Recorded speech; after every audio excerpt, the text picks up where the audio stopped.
انت، ايوه انت في ثانوي صح؟ اديني ودنك.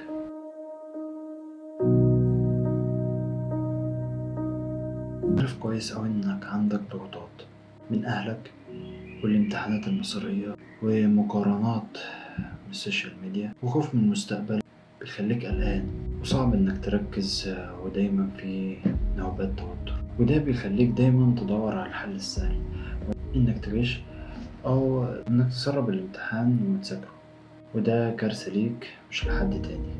أنا عارف المشاكل اللي بتواجهك أو بتواجهك، إن طالب يقعد يذاكر من 5 الصبح لحد ما يروح مدرسته أو دروسه ويرجع يكمل مذاكرة لحد الساعة 1 2 بالليل، وفي الآخر بتيجي في الامتحانات ومش قادر تركز في الامتحان، وطالبة أهلها تضغط عليها وتدخلها تخصص هي أصلا مش طايقاه ولا بتعرف تركز فيه ومش مهتمة بيه أصلا، عشان بس مجرد الأمان المادي أو مقارنة مع الآخرين. ابن خالك أو ابن خالتك أو ابن عمك ده جايب أحسن منك، ده في الآخر كل الكلام ده بيخليك تشوف نفسك قليل، وفي الآخر بيقلل ثقتك بنفسك أو بيخليك مش عايز تذاكر. المقارنة وحشة أو إنك تحس دايما إنك متأخر. طيب بص تخيل معايا كده، أيوه أنا بتكلم بجد. تخيل وغمض عينك دلوقتي، اسمع الكلام، غمض عينك.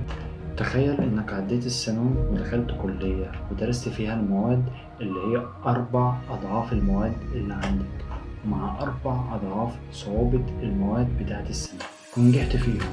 ولما جيت تفتكر أيام الثانوي ندمت أوي وطلبت وتمنيت من ربنا إنه يرجعك تاني لأيام الثانوي عشان تدرس اللي فاتك وتدرس الحاجات اللي انت كنت شايف انها مش مهمة خالص، واللي هي في الحقيقة كانت أسهل مما أنت متخيل.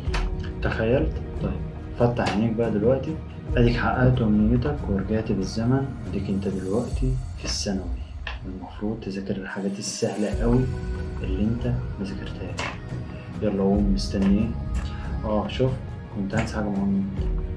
دوس لايك وشير الفيديو ده لكل أصحابك اللي في الثانوي مستنين الفيديو الجاي عشان نحضرلك أهم نصايح ممكن تساعدك إن أنت تذاكر وتحب المذاكرة حتى لو أنت معلش ما فتحتش كتاب طول حياتك. شفت؟ كنت هنسى تاني برضه، متنساش تنزل تكتب كومنت وتخلي بالك من مذاكرتك كويس أوي. على خير الفيديو الجاي إن شاء الله.